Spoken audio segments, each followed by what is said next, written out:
ఇంకా మీ అందరికీ కూడా ఇంకొక శుభవార్త ఏమిటి అని అంటే రాష్ట్రంలో సీట్లు కూడా పెరుగుతున్నాయి. 175 కాస్త 263 స్థానాలకు ఏకంగా 50% పెంచి 263 స్థానాలకు పోతున్నాం. పార్లమెంటు స్థానాలు కూడా 25 నుంచి ఏకంగా 38 స్థానాలకు పార్లమెంటు స్థానాలు కూడా పెరుగుతూ ఉన్నాయి.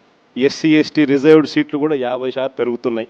మహిళలకు 33% పూర్తిగా ఒక చట్టం ప్రకారం ఒక హక్కుగా ఈరోజు మహిళలకు అసెంబ్లీలో 88 సీట్లు, పార్లమెంట్లో 13 సీట్లు ఈరోజు మహిళలకే ఈరోజు అందుబాటులోకి వచ్చే కార్యక్రమం జరుగుతూ ఉంది. కాబట్టి ఈసారి సీట్లు ఇంతగా పెరుగుతూ ఉన్న నేపథ్యంలో కార్యకర్తల్లో నుంచి ఇంకా లీడర్షిప్ ఇంకా పెరుగుతుంది.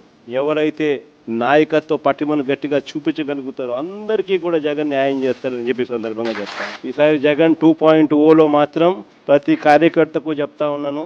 బహుశా మనం అధికారంలోకి ఉన్నప్పుడు కోవిడ్ ఉన్నది, మనం అధికారంలో ఉన్నప్పుడు 2 సంవత్సరాలు కోవిడ్ లాంటి విపత్కర పరిస్థితులు ఎప్పుడు ఎదుర్కొని పరిస్థితుల మధ్య బహుశా కార్యకర్తలకు అనుకున్నంత పేరుకు బహుశా నేను న్యాయం చేయలేకపోయి ఉండొచ్చు. కానీ జగన్ 2.0లో మీ అందరికీ కూడా భరోసా ఇస్తా ఉన్నా. ప్రజలకు మంచి చేయడమే కాకుండా కార్యకర్తలకు మంచి జరుగుతుంది అని ఖచ్చితంగా చెప్తా ఉన్నా.